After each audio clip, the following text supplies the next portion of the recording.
그 후 우리들은 남편의 소형 화물트럭에 올라탔다. 뭐 그렇다고는 해도 나와 A는 뒤편의 화물칸이었다. 뭐 승차감은 최악이었다. 남편은 우리들이 짐칸에 타고 있음에도 불구하고 낼 수 있는 최대한 속도를 냈다. A가 가볍게 연약한 비명을 질렀지만 그대로 무시당했다. 얼마나 달렸는지는 잘 모르겠다. 대단히 오래는 아닌 뭐 그 정도였을까. 뭐 솔직히 그럴 때가 아닌 만큼 꼬리뼈가 아파서 기억하지 못한 것뿐이지만 도착한 곳은 보통의 단독주택이었다. 옆에 작은 홍살문이 서 있었고 돌계단이 안쪽으로 이어져 있었다. 우리들을 데려오도록 한 것은 그 집에서 사는 분으로 남편은 초인종을 울리고 기다리는 동안에 우리들에게 묻는 말에만 대답해라 이렇게 얘기했다. 너희들의 입이 거치니까 이상한 말은 하지 마라. 나는 생각했다. 이 사람에게만큼은 그렇게 말할 이유가 없다고. 조금은 기다리자 집에서 한 명의 여자가 나왔다. 나이는 20대 정도의 평범한 사람인데 이마의 한가운데 커다란 점이 있었던 것이 무척이나 인상적이었다. 그 여자에게 안내받아 안내된 곳은 집 한편에 있는 다다미 방이었다. 거기는 한 명의 스님과 한 명의 아저씨, 한 명의 할아버지가 앉아 있었다. 우리들이 방에 들어가자마자 아저씨가 재난이로다 이렇게 중얼거리는 것이 들렸다. 자, 여기 앉아라. 남편의 구령에 우리들은 그분들이 나란히 앉아있는 정확하게 맞은편에 3명이서 나란히 앉았다. 그리고 남편이 그 옆에 앉았다. 그러자 그곳에 있던 할아버지가 입을 열기 시작했다. 이 여관의 남편, 이 아이들 총 3명입니까? 네, 맞습니다. 여기 B라는 놈은 이제 보여버린답니다. 남편이 그렇게 말한 순간 아저씨 할아버지는 얼굴을 마주쳤다. 그러자 그곳에 있던 스님이 입을 열기 시작했다. 남편 당해 갔다는 곳은 그입니까? 아니요. 저 실제로 한 것은 이 C라는 놈으로.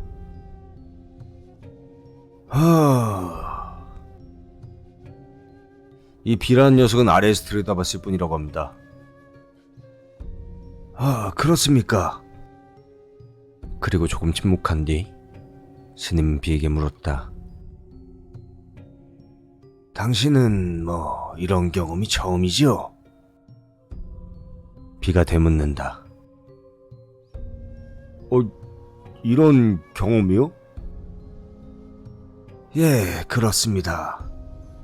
이와 같이 영혼을 보거나 뭐 이런 경험 말입니다. 없습니다. 그렇습니까? 아이고, 신기한 일도 있는 거군요.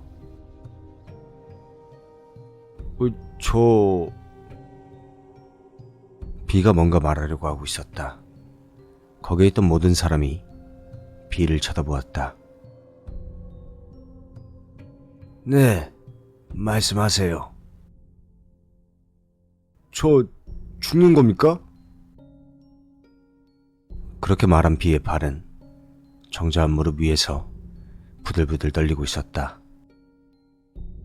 그러자 스님은 조용히 대답했다. 그렇네요. 뭐 이대로 가면 확실히. B는 할 말 잃은 모습이었다. 떨림이 갑자기 멈춰지고 다다미 한 곳을 뚫어지게 바라보기 시작했다. 그것을 본 A가 끼어들었다. 죽는다뇨? 가지고 간다는 것을 의미합니다. 의미를 설명할 때에도 우리들은 이해할 수 없었다. 뭐가 뭘 가지고 간다는 것인가? 또한 스님은 덧붙였다. 이야기를 이해할 수 없는 것은 당연합니다. 우리 시군은 당에 갔을 때 뭔가 위화감을 느끼지 않았습니까? 스님이 당이라고 하는 것은 분명히 그 여관에 2층인 곳을 말하고 있었다. 그래서 나는 대답했다. 네, 저 소리가 들렸습니다. 그리고 이상한 호흡 소리가 2층의 문에는 또 부적 같은 것이 엄청 많이 붙어 있었습니다. 그렇습니까? 이미 알고 있을지 모르지만 거기에는 사람이 아닌 것이 있습니다. 별로 놀라지 않았다. 사실 나도 그렇게 생각했기 때문이다. 아마도 당신은 그 사람은 아닌 존재를 귀를 통해 느낀 겁니다. 본래라면 사람에게는 느껴지지 않는 것입니다. 누구에게도 들키지 않고 조용히 거기에 있는 것이니까요. 그렇게 말하며 스님은 천천히 일어섰다. 비군, 지금은 보이나요? 아니요. 단지 소리가 아까부터 벽을 긁는 소리가 대단합니다. 여기에 들어올 수 없습니다. 겹겹이 결계를 쳐두었습니다. 그 결계를 필사적으로 깨트리려 하는군요. 하지만 모두가 언제까지나 여기에 머물 수는 없습니다. 지금부터 이곳을 나가서 온도우에 갑니다. 비군, 여기에서 나가면 또 그것들이 나타납니다. 아마도 또다시 괴로울 거라 생각합니다. 하지만 반드시 살려낼 테니 정신 바짝 차리고 저를 따라와 주세요. 비는 뻣뻣하게 목을 끄덕였다. 그래야 스님과 함께 우리들은 그 집을 나와서 바로 옆에 홍살문을 지나 돌계단을 올라갔다. 남편을 집을 나올 때까지는 함께했지만 아저씨들과 무엇인가 이야기를 한 후 스님이 고개를 숙이고 가버렸다. 아는 사람이 없어져서 단번에 불안해진 우리들은 3명이 뭉쳐서 조심조심 걸었다. 특히 비는 눈을 좌우로 움직이면서 등을 구부린 채 걷고 있어 분명히 초췌해 보였다. 그래서 우리들은 가능한 한 비를 가운데에 두고 둘이서 지키는 모양으로 걸었다. 돌계단을 오를 때쯤 큰 절이 보여왔다. 하지만 스님은 거기로 향하지 않고 우리들을 데리고 절을 오른쪽으로 돌아 안쪽으로 나아갔다. 거기에는 또 다른 홍살문이 있었고 다시금 돌계단이 이어져 있었다. 홍살문 아래를 통과하기 전에 스님이 비에게 물었다. 비군, 지금은 어떻습니까? 2발로 서 있습니다. 계속 이쪽을 보면서 따라오고 있습니다. 그런가요? 이제 서 있습니까? 비군에게 보인다는 것이 매우 다행이네요. 그리고 이제 슬슬 시간이 없습니다. 서둘러야 합니다. 그리고 돌계단을 올라가자 아까의 절과는 비교도 되지 않을 만큼 작은 오두막이 거기에 있었다. 스님은 그 오두막의 뒤편으로 돌면서 우리들을 불렀다.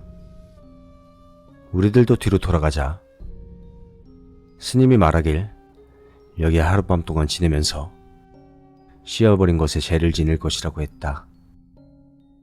그동안에는 불빛이 있어서는 절대로 안 되며 날이 셀 때까지 한마디도 내뱉어서는 안 된다고 당부했다. 물론 휴대전화도 안 됩니다. 불빛을 발하는 것은 모두 먹거나 잠을 자서도 안 됩니다. 아무래도 볼일이 보고 싶어지면 이 가방을 사용하라며 이상한 천으로 만든 주머니를 건네받았다. 나는 눈을 의심했다. 하지만 스님께선 안에서 액체가 새지 않도록 되어 있다고 한다.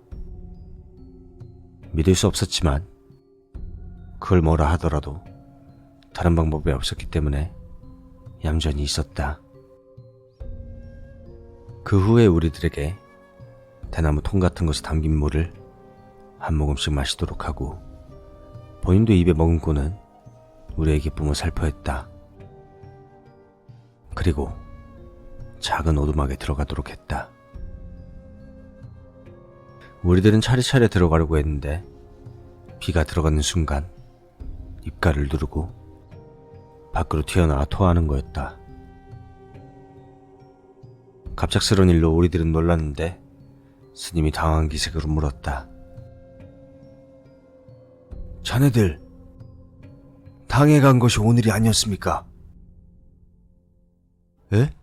저희 어제입니다만. 이상하군요. 일시적이지만 몸을 정화했는데 온도 위에 들어가지 못하다니. 말을 하는 의미가 잘 이해되지 않았다. 그러자 스님은 비의 힙백을 눈여겨보고 이곳에 머무는 동안 누군가에게 뭔가를 받았습니까? 이렇게 물어왔다. 나는 특히 떠오르지 않았는데 A가 말하기 시작했다. 저희 오늘 월급을 받았습니다만. 너무 당연해서 잊고 있었다. 그러고 보니 월급도 남에게 받은 물건이구나. 묘한 생각이 들었는데 저희 그리고 작은 주머니도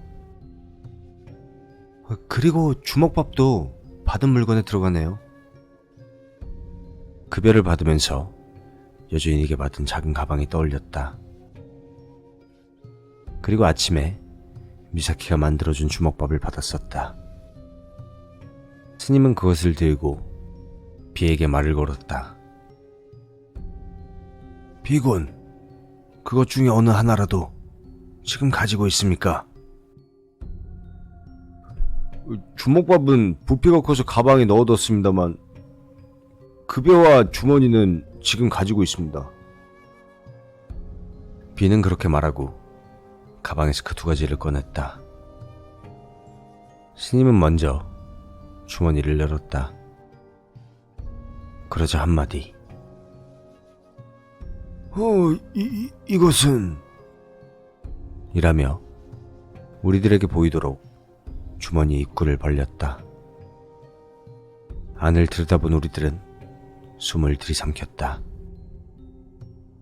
거기에는 대량의 발톱 조각이 넣어져 있었다. 내 다리에 붙어있던 그런 것들과 같았다. 낯익은 빨간색과 거무스름한 것이었다.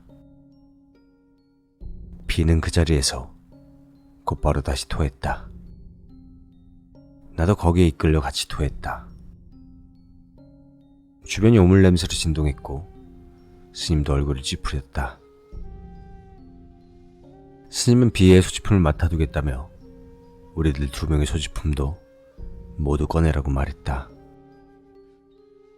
나는 휴대폰과 지갑을 스님에게 건넸고 여행 가방에 들어있는 주머니도 처분해달라고 부탁드렸다. 스님은 고개를 끄덕이며 다시 비에게 대나무통에 물을 마시게 하고 또 한 번 살포했다. 그리고 우리들 세 명이 온도우에 안에 들어갔다. 이 문을 열면 안 됩니다. 모두 본당 쪽에 있을 겁니다. 내일 아침까지 아무도 여기에 찾아올 일도 없습니다. 그리고 벽 너머 고가의 대화는 일체해서는 안 됩니다. 이 온도의 안에서 말을 하는 것도 안 됩니다. 위치를 알려줘서는 절대로 안 됩니다. 아무쪼록 이것들을 반드시 지켜주길 바랍니다. 그렇게 말하고 우리들의 얼굴을 둘러봤다. 우리들은 끄덕일 수밖에 없었다.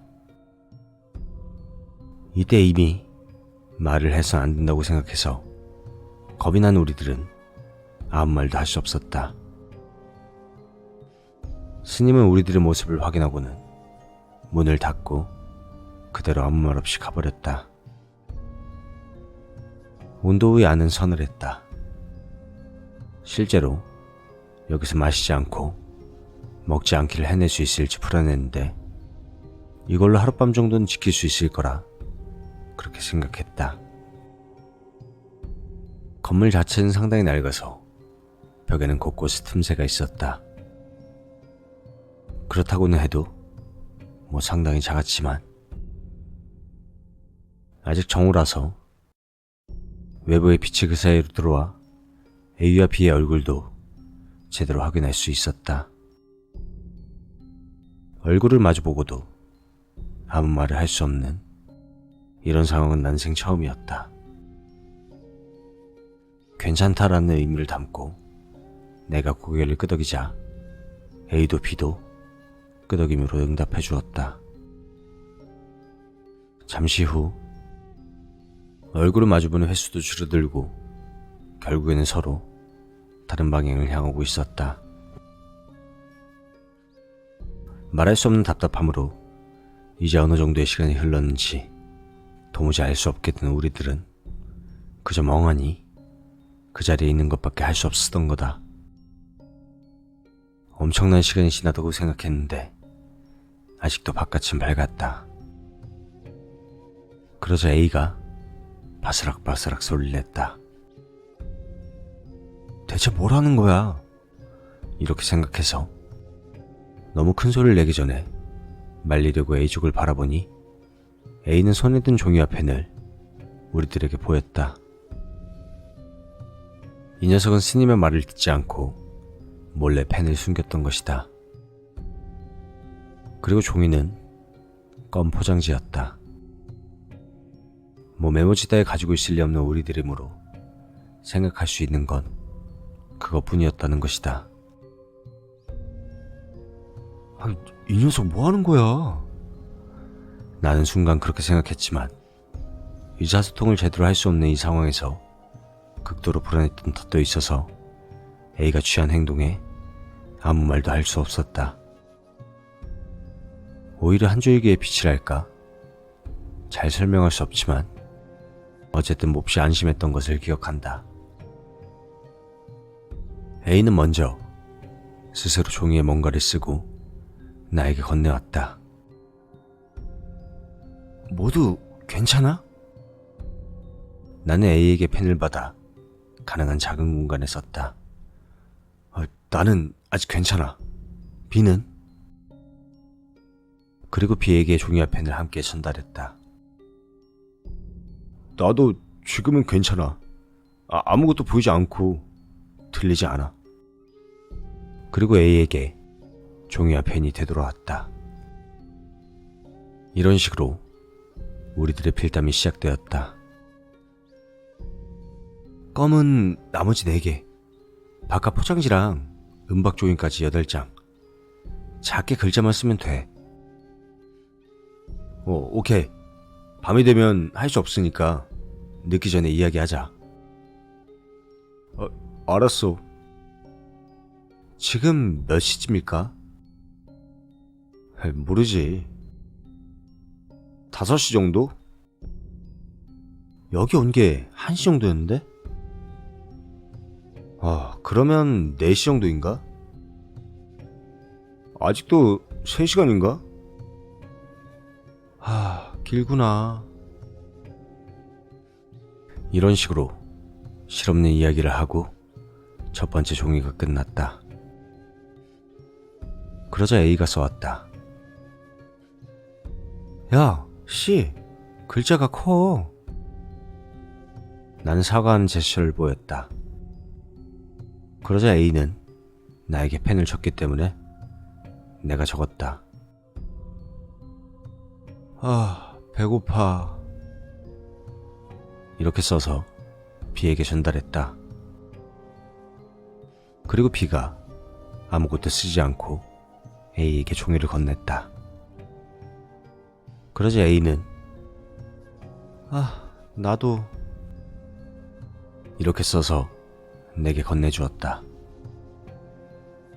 그토록 불안했었는데 막상 이야기를 나누게 되자 모두 아무것도 나오지 않았다.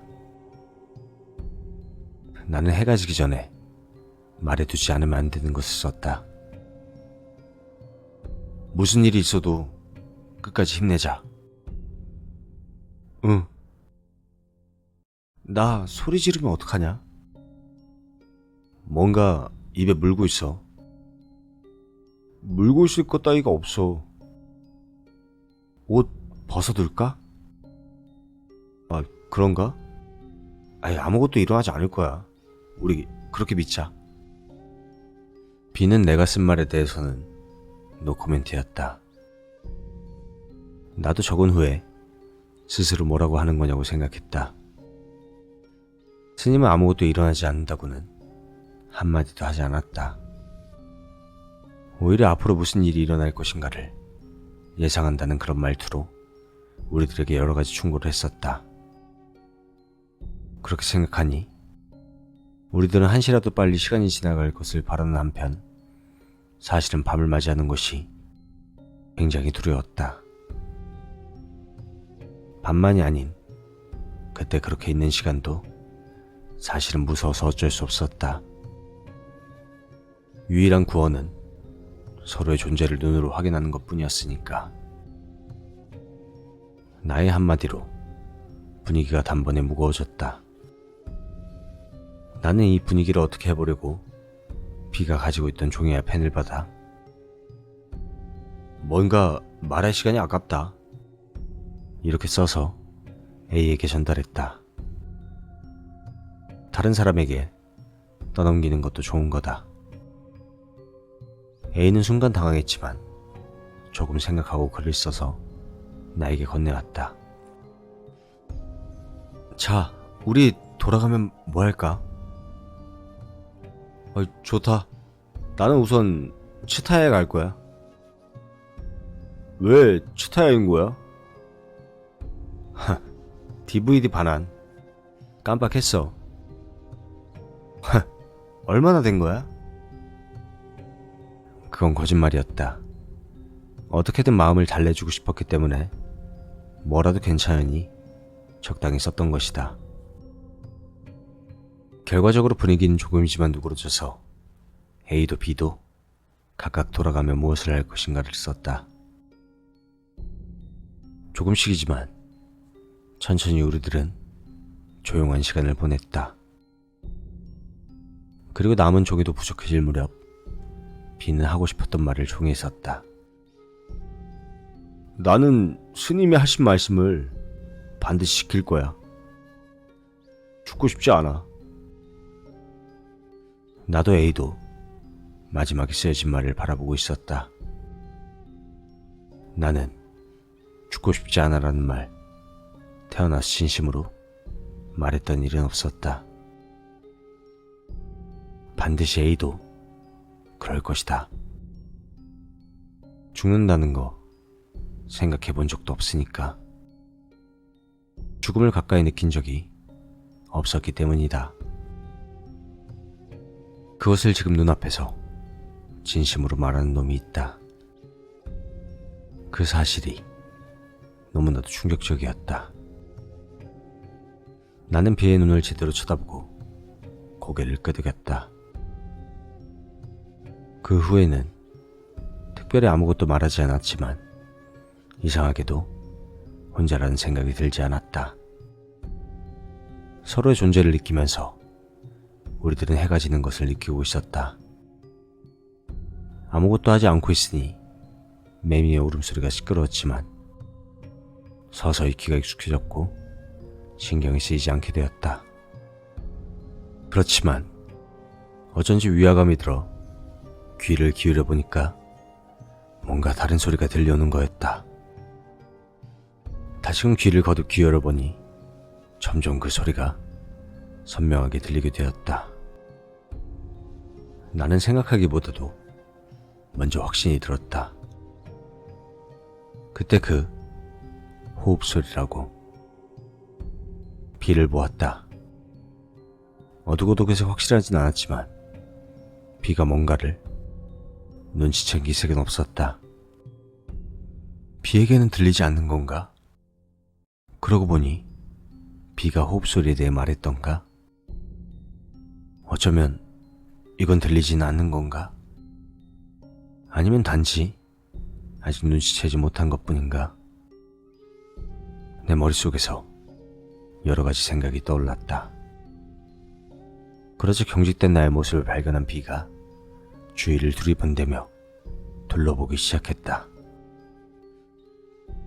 이 상황에서 신경이 감이 나지 않을 리가 없었다.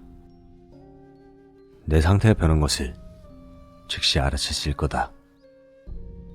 그러던 비의 시선이 한 곳에서 멈췄다. 내 어깨를 똑바로 응시하고 있었다. 흰눈이 단번에 커져서 눈을 크게 뜨고 있는 것이 보였다.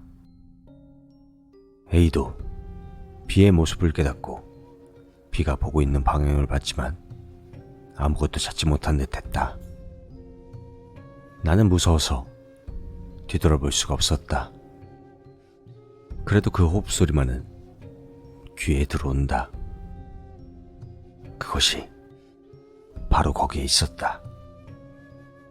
움직이지도 않았고 그저 거기에서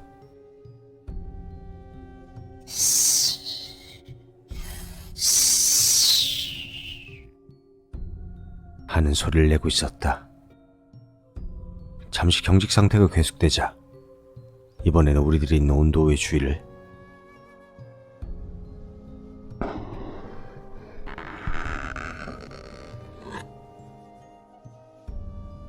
쭉쭉 하고 뭔가를 끌고 다니는 소리가 들리기 시작했다.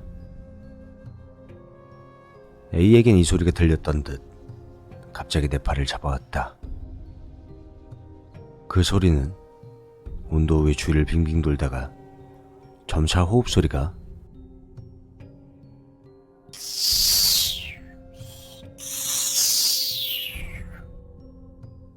하는 뭔가 정체 모를 소리가 섞여 있었다.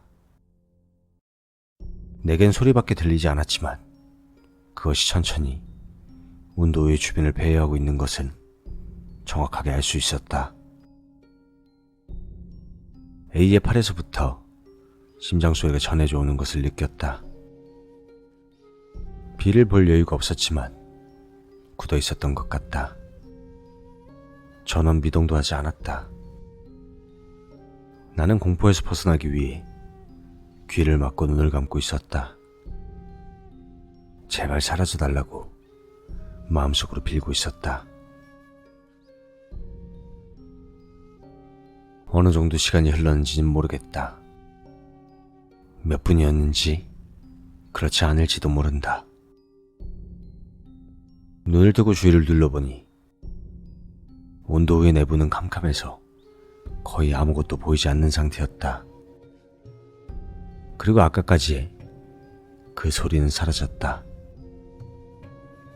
공포의 여파가 지나간 건지 아니면 아직도 주위에 있는지 판단이 되지 않았고 움직일 수도 없었다. 그리고 눈앞에 펼쳐지던 깊은 어둠의 또 다른 공포를 데려왔다. 눈을 뜨고 있었지만 아무것도 보이지 않는다. 거기 있냐? 괜찮아? 뭐 이런 신호조차 보낼 수 없었다. 다만 A는 계속해서 내 팔을 잡고 있었기 때문에 그곳에 있는 건 알 수 있었다. 나는 이때 맹렬하게 B가 걱정되었다. B는 분명히 뭔가를 보고 있었다. 어둠 속에서 B를 필사적으로 찾지만 전혀 보이지 않는다. 나는 A에게 잡힌 팔을 나의 왼손으로 고쳐 잡았고 A를 데리고 B가 있던 방향으로 슬슬 이동하기 시작했다. 가급적 소리를 내지 않게, 그리고 A를 놀라게 하지 않으면서. 너무 어두운 나머지 의사소통을 할 수가 없었다. 누군가가 패닉이 되어버리면 끝이라고 생각했다. 어디에 있는지 전혀 모르겠어서 왼손으로 A의 팔을 잡고 오른손을 앞으로 뻗어 좌우로 천천히 흔들면서 나아갔다. 그러다가 손가락이 갑자기 딱딱한 것이 다 심장이 쿵 소리를 냈다. 손에 닿은 그 감촉으로는 벽이라는 것을 알 수 있었다. 이상했다. 비가 있는 방향으로 걸어왔는데 비가 없다.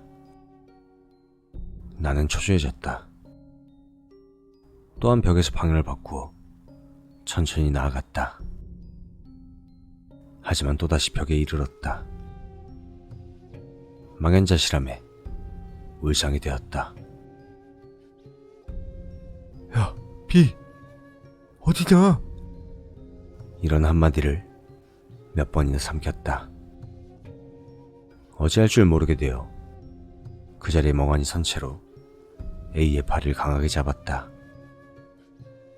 그러자 이번에는 A가 내 팔을 잡고 슬슬 걷기 시작하는 것이었다. 먼저 A는 벽까지 가서 잡은 내 팔로 벽을 만지게 했다. 그리고 그대로 천천히 벽을 따라 이동해서 모퉁이에 도착하면 진로를 바꾸어 또다시 벽을 따라 걸었다. 그렇게 가던 도중 앞에서 걷던 A가 뚝 하고 멈췄다. 그리고 나의 팔을 쑥 잡아당겨서 뭔가 따뜻한 것을 닿게 했다. 그것은 조금씩 떨고 있는 어느 한 사람의 감촉이었다. 비를 발견했다고 생각했다. 하지만 직후에 이건 정말로 비인가? 이런 의문이 생겼다. 잘 생각해보면 A도 그렇다. 계속 지근거리에 있었지만 정말로 내 팔을 잡고 있는 것은 A인가? 난 어둠 탓에 완전히 의심함기에 빠져들어 있었다.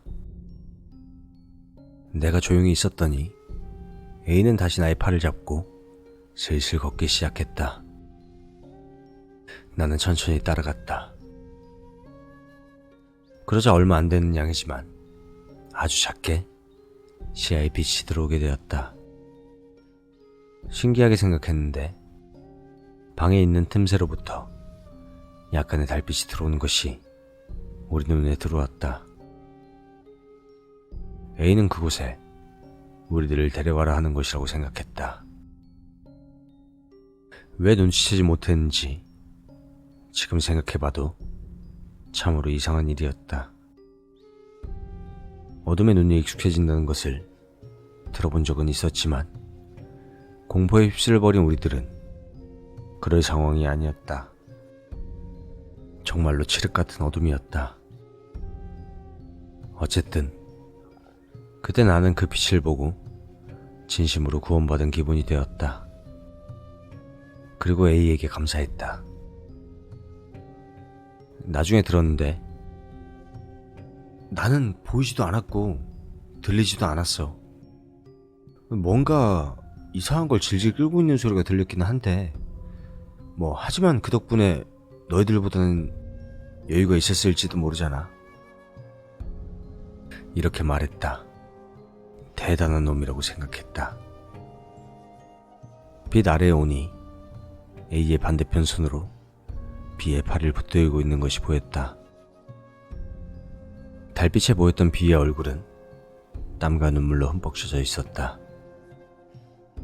무슨 일이 있었는지 무엇을 보았는지 물어볼 것도 없었다. 낮과 밤은 달랐고 굉장히 조용했고 멀리서 방울벌레가 울고 있었다.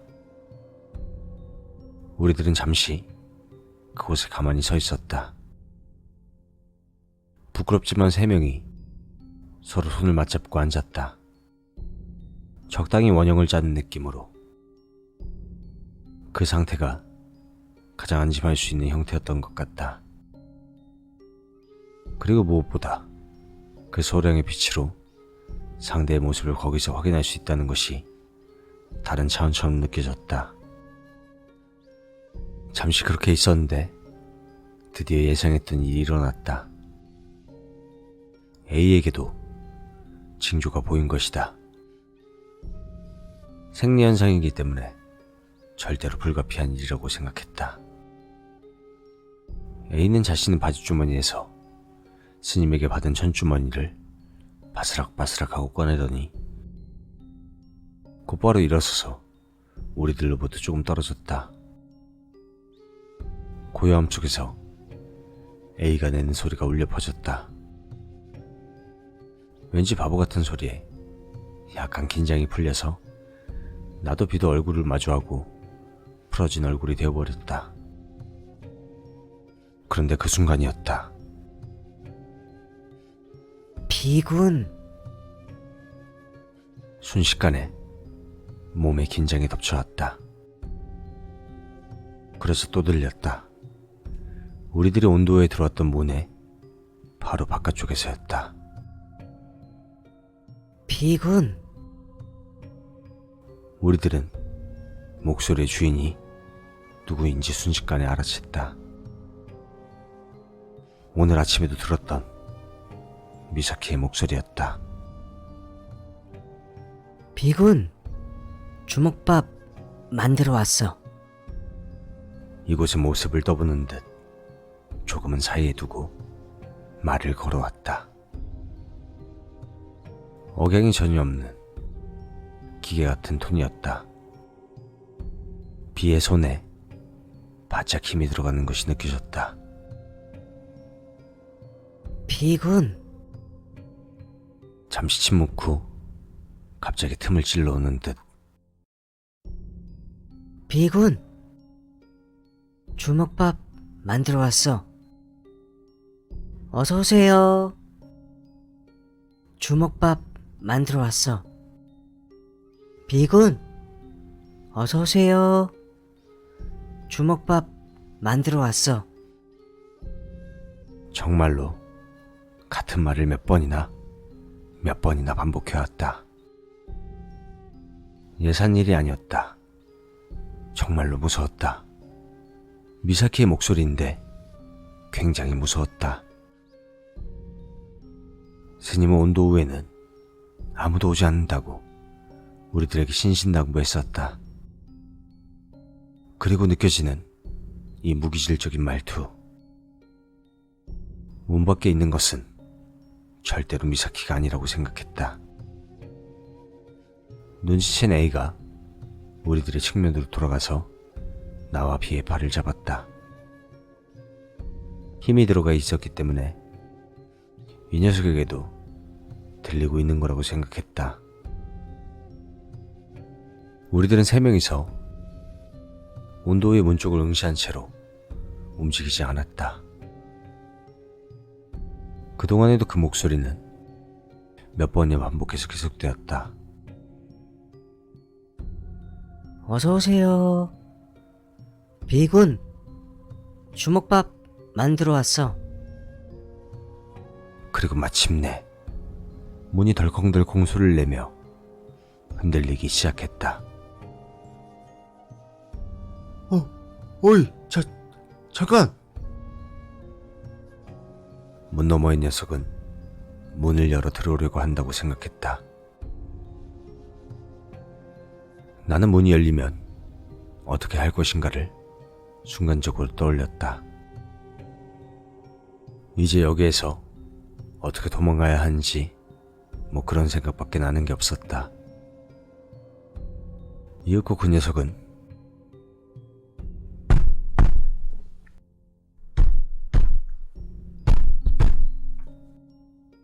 쾅쾅 하며 문의 전력으로 부딪힌 소리를 내기 시작했다. 무기질의 목소리로 떠들면서, 그리고 그대로 조금씩 온도 위의 벽을 따라 왼쪽으로 이동하는 것이었다. 일정 시간 동안, 그런 다음에는 다시 왼쪽으로 이동한다. 그리고 그것을 반복했다. 대체 뭘 하고 있는 거지? 궁금해하던 나는 어떤 것을 깨달았다. 우리들이 있는 벽의 틈새가 벌어지고 있었던 것이다. 그리고 그 녀석은 지금 그곳을 향해 천천히 걸어가고 있었다. 만약 틈으로 안쪽이 보인다면, 만약에 안에서 저 녀석의 모습이 보인다면, 그렇게 생각한 나는 안절부절할 수밖에 없게 되어 친구 2명을 데리고 서둘러 방의 중앙으로 이동했다. 아니, 이동하고 있었다.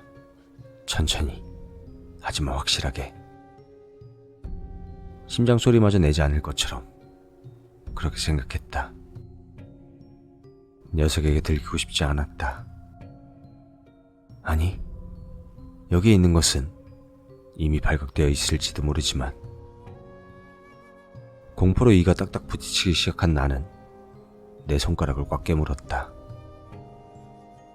그리고 틈새가 있는 장소에 접어든 그 녀석을 보았다. 그래, 보였다. 달빛에 비친 녀석의 얼굴을. 지금까지 소리로밖에 느껴지지 않았던 그 녀석의 모습을. 새까만 얼굴에 길쭉한 흰 눈만이 묘하게 떠올라 있었다. 그리고 몸을 던져 부딪히는 거라고 생각했던 그 소리는 그 녀석이 머리를 벽에 부딪히는 소리였다는 것을 알았다. 그 녀석의 얼굴이 순간 벽의 틈에서 사라진다. 바깥으로 고개를 젖힌 거겠지. 그리고 곧바로 무서운 기세로 벽을 향해 돌진해왔다. 벽을 때리는 순간에도 눈을 드러내고 있는 녀석에게서 나는 눈을 뗄 수가 없었다. 가위 눌림과는 달랐다. 몸이 벌벌 떨고 있기도 했고, 그저 본 적 없는 광경에 눈을 빼앗긴 것인지도 모르겠다. 그 기세로 머리를 벽에 부딪히면서 그래도 담담하게 말을 하고 있는 녀석은 완전히 살아있는 인간과는 동떨어져 있었다. 결국 그 녀석은 우리들이 보이지 않았는지 틈새 장소에서 한참을 머리를 부딪히다가 다시 왼쪽으로 또 왼쪽으로 이동했다. 내 머릿속에 남은 광경이 소리와 함께 동화되어 그 녀석이 밖에서 머리를 부딪히는 모습을 선명하게 상상할 수 있었다. 솔직히 그 녀석이 얼마나 그곳에 있었는지 나는 전혀 기억나지 않는다. 머릿속의 환영과 현실이 구별되지 않는 상태였던 것이었다. 나중에 들은 이야기로는 그 녀석이 없어지고 나서 주식은 또 조용해진 뒤에도 3명 모두 잠자코 있었다고 한다. A는 경계했기 때문에, B는 두려움으로 움직일 수 없었기 때문이었다. 그리고 나는 환영 속에서 연장전이 벌어지고 있었기 때문이었고, 그래서 A가 나를 빛이 있는 곳에 데려가려고 팔을 잡았을 때에는 몸의 경직이 장난 아니어서 순간 죽었다고 생각했다고 한다. 진심을 다해서 사후 경직이라고 생각했단다. B는 B대로 공포로 너무 심하게 이를 악물었기 때문에 잇몸에서 피를 흘렸다고 한다. A만큼은 역시 모습을 보지 못했다. 그리고 그 녀석은 거기에서 멀어져 갈 때 까마귀처럼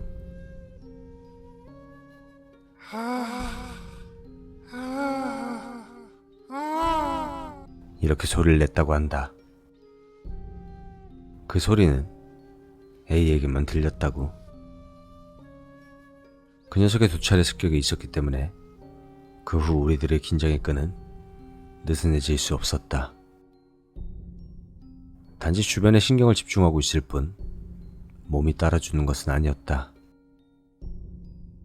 모두 고개를 숙인 채로 서로를 바라보는 일조차도 없었다. 비는 앉은 채로 소변을 줄줄 흘리고 있었지만 A와 나는 그런 건 아무렇지도 않았다. 그렇게 밤이 길다고 생각한 적은 난생 처음이었다. 초췌한 얼굴을 본 것도, 보인 것도, 물론 사람이 아닌 것의 모습을 본 것도, 모든 것을 생생하게 기억하고 있고 지금도 잊을 수가 없다.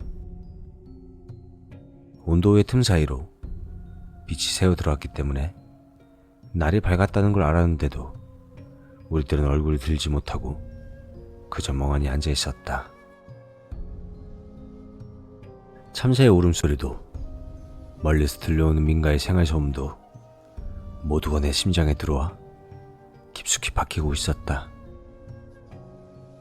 여기에서 나와서 살아갈 수 있는 건가? 진심으로 그렇게 생각했을 정도다.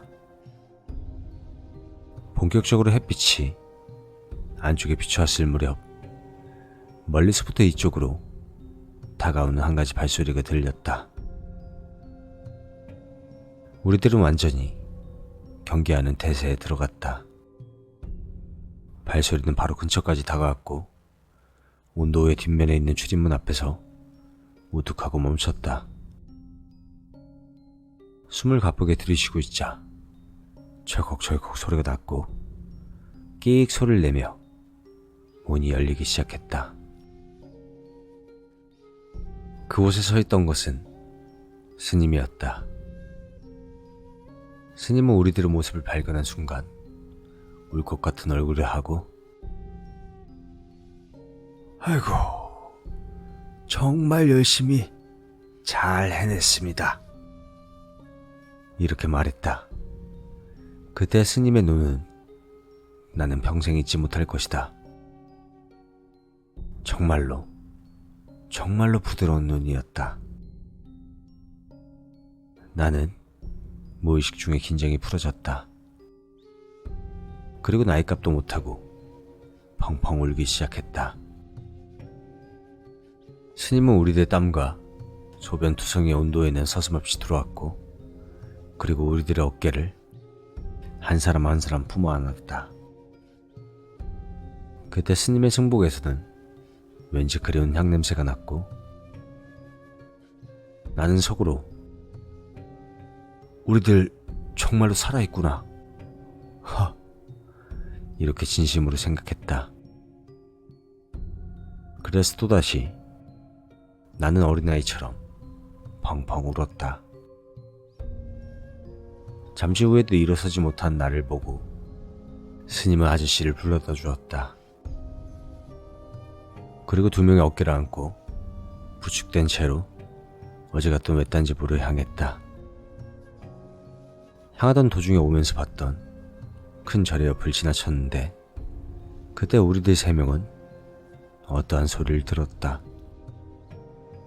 낮은 그리고 갑자기 높아지고 외치는 사람의 목소리였다.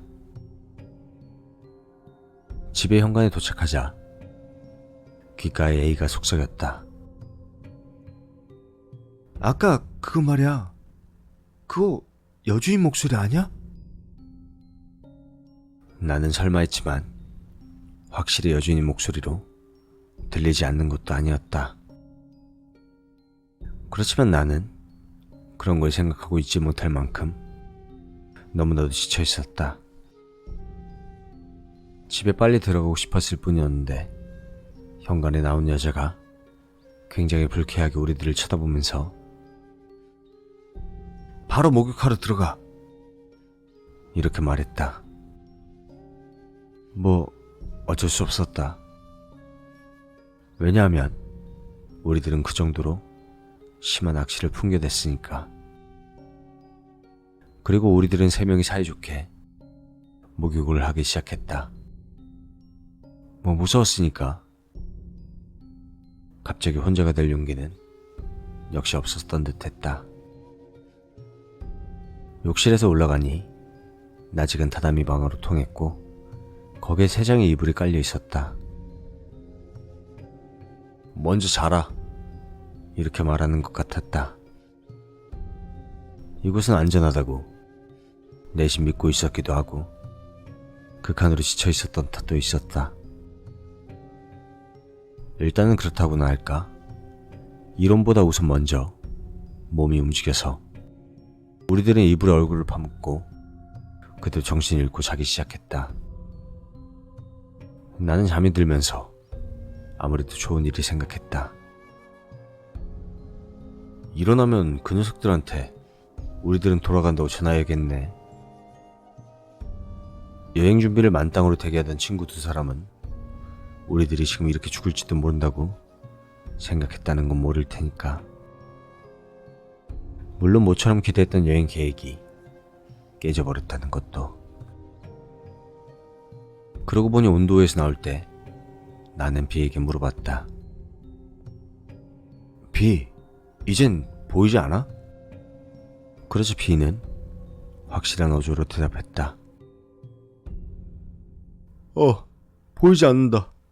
살아났어. 감사합니다. 나는 그 마지막 한마디를 듣고 비가 소변을 줄줄 흘렸던 건 비밀로 유지해주겠다고 생각했다. 우리들은 살아났다. 그 사실만으로도 충분했다.